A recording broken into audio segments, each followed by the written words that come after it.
morning, Blue Devils. It's Monday, February 23rd. I'm Eleni. And I'm Mallory, giving you the view. This is Lakeview TV.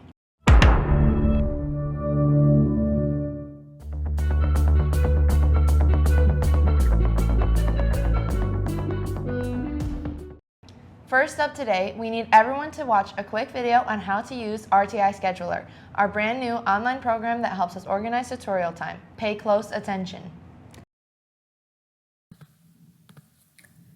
We are going to look at how to sign up for sessions from a student's view in RTI Scheduler, and also how to use RTI Scheduler to look at your sessions for the upcoming day or week. One way that students are able to choose sessions is by checking their school email accounts. RTI Scheduler will email students when it's time for them to select a session. In checking their email, they will be able to be prompted to choose a session for this Friday, August 5th, by selecting the blue Choose a Session button. When students arrive at the screen, they'll be able to see a list of the open and available sessions. They can click on sessions to see a little bit more details about them. Select the back button to go and look for a different session. When the student is ready, they can select the session that they'd like, and they are enrolled. The next option for students to choose a session is by using our website. So if the student forgets to check an email, or if you're just wanting to use the web browser, you can go to rtischeduler.com and sign in with your school email account from a student side. Students will select Login and choose Google or Microsoft depending on the school. Select their school email and will be navigated to a screen to select a session. You can see that some days might already be selected for them in advance, but then other times you are prompted to choose a session. This is identical to what an email might look like. It just is a different day this time on Tuesday. You can go through and look at all of the open and available sessions. Once you find a session that you'd like, you can select Choose a Session.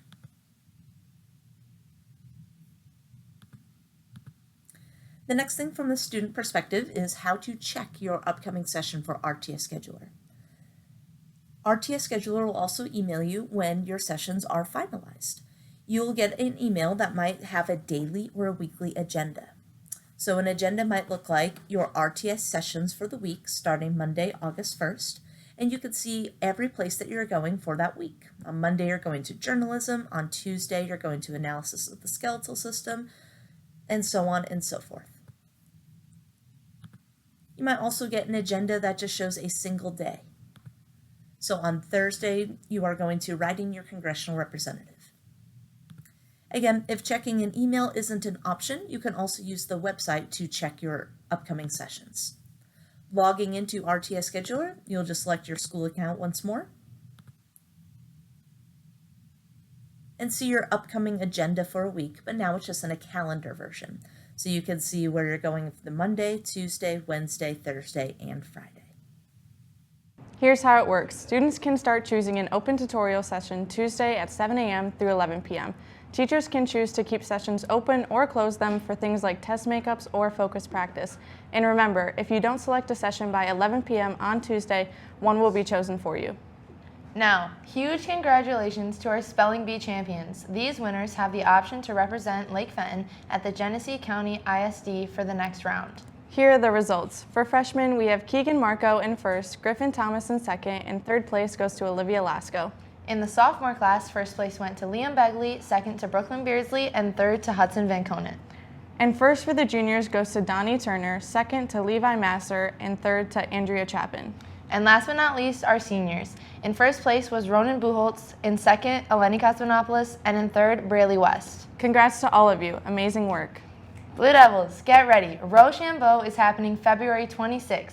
Beads will be handed out during first hour. These are your class colors: freshman red, sophomores green, juniors purple, and seniors gold. Compete throughout the day for a $25 to $50 Amazon gift card.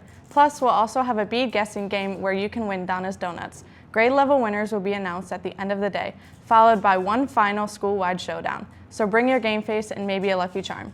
Student council elections are officially returning to in-person auditorium voting on March 4th during tutorial.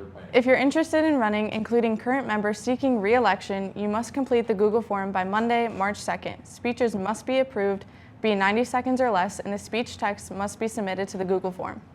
That form will hit your email sometime this week, so watch for it. This will be an open tutorial session, so if you want to come and watch the speeches, you do have the option to do so. Next Wednesday during tutorial, you can choose to attend a presentation by Christian Berry, who will be sharing about his heritage and offering insight into Black History Month. Let's hear a message from him now. Are you interested in African American history? Well, on Wednesday, February the 25th, I will be giving a presentation talking about my family's experience with slavery, Jim Crow, and racism in America. I believe that this will be a good experience for everyone involved, not just students of color, but really all students. And I just believe that if you would want to go, then please show up. Thanks, Christian. This session is optional and you can sign up through RTI Scheduler. Have you signed up for the Leprechaun launch yet? If you love dodgeball or you just love throwing things at your friends, this is the event for you. It takes place Tuesday, March 3rd. Whether you want to join a team or just cheer from the sidelines, your participation supports our selected charity, the Salvation Army. We still have room for more teams. To sign up, check the posters around the school or talk to Braden Piper. That wraps up our main announcements. And now, going into your varsity sports. Any girls interested in playing soccer this spring, there's a meeting today at 5:30 p.m. at the high school. Please plan on attending. Your boys varsity basketball team has their first game of districts against Linden at Goodrich tonight. Pop out and support the boys. The game is at 5:30. Our girls varsity basketball team has a game tomorrow at 7 at Lapeer. Come support these ladies in their last regular season matchup. That's all for today's sports. Now, please stand for the Pledge of Allegiance. And stay tuned for the fastest 3 minutes with Brody and Andrew. I pledge allegiance to the flag of the United States of America and to the republic for which it stands, one nation, under God, indivisible, with liberty and justice for all. Thank you, and welcome to the fastest 3 minutes. I'm Brody. First up, the Devils looking to avenge an earlier loss to Brandon, and Mia Merrill helps with just that with an early and one. Next possession for the Devils, Coulter, step 3, good. Devils with the early lead. Now a few minutes later, Brandon was able to tie it up, and Rizzo's 3 is good. Yes, it is. Rattles just about everywhere on the rim, giving the Blackhawks the lead. But early on the second quarter here, Heiler able to go deep from 3 once, and able to go deep from 3 twice, giving the Devils the lead and helping to spark a big run that Emma Highfield capped off in the third quarter, giving the Blackhawks a 13-point lead, and Eliana Yurk with some icing on the cake with the and one. And the Devils were able to cruise to a 20-point win against the Blackhawks, 62-42, winning on senior night and taking 4th place in the Stars. Now for the boys on senior night, a win, and they're in the Metro League playoffs. Low scoring start here, 6-2 Brandon leads, but Alex Benson cuts into that, banking in a 3. Now a little bit here later to the beginning of the second quarter, Devils quick drive. Kevin Blair puts it back in for the dunk. 16-13, a dogfight here so far. Brandon looking to extend on their lead, and Craddock does just that with a sidestep 3. Now Brandon once again, another 3 that hits just about everything there. They find themselves in a 6-point lead, but the Devils will not stop fighting. Elijah Smith and 1. And 27-all. Zeraldo's 3 gives the Devils the lead. They find themselves in the driver's seat now at the end of the third quarter. Devils lead by 1. Fake. Smith looking for a shot. Puts one up. It's good. Buzzer beater at the end of the third.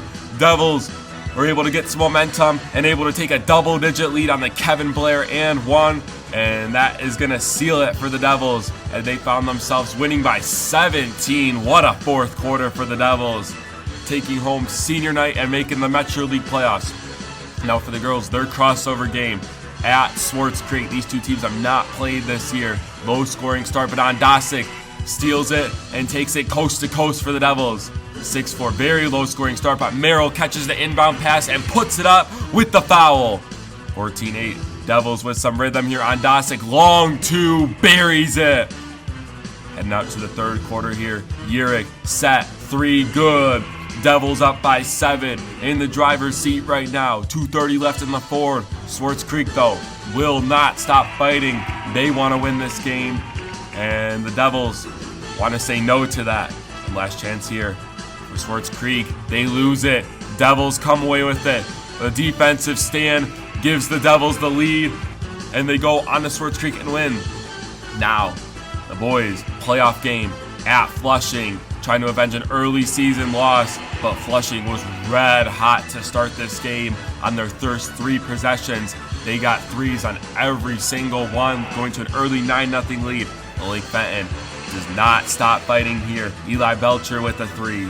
Devils looking for another shot. Elijah Smith gives them another 3. 15-10 at the end of the first quarter here. Flushing looking to extend their lead. The 3 is no good, but a beautiful ricochet favors the Raiders, and they lead by 7 at the end of the first. Now in the middle of third, Kevin Blair catches the and 1 for the Devils, cutting it to 4. On the other end, Flushing looking to extend their lead. Count it, and the foul. Raiders up by 6. Now here the Raiders up by 8. Eli Belcher pulls up from 3, and it's good, cutting the lead to 5. Devils still in this one. But in the fourth, later on, Flushing was able to pull ahead and take control with a big 3 there, and they win it 49-41, advancing to the Metro League title to play Goodrich. That means the Devils drop down to the 3rd place game. But off to the girls here. One last home game against Flushing. Ondasic, early 3 is good. Now in the second quarter, Devils still lead. Raiders looking to answer. Lindstrom's 3 is good. Raiders in the lead. A minute later, her second 3 is good.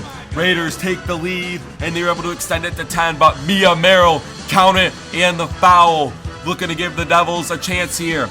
But in the fourth, Devils needing a stop. Lindstrom gets open again. High 3 is good. The dagger, and the Raiders will come and get a road win at Lake Fenton for the crossover game, and that'll be the last home game for the girls.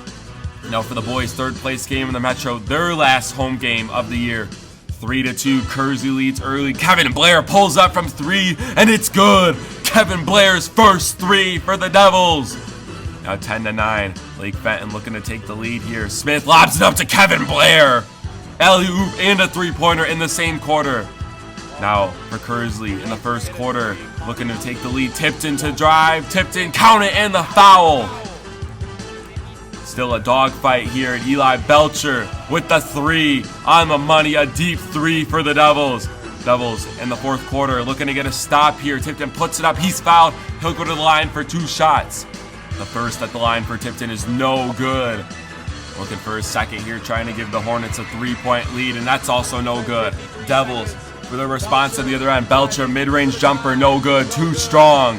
And Kersey able to get the ball. Now Tipton, his dagger is no good. Devils with one more chance here. On their final possession, 15 seconds left. Zeraldo drives to Smith. Benson for the lead.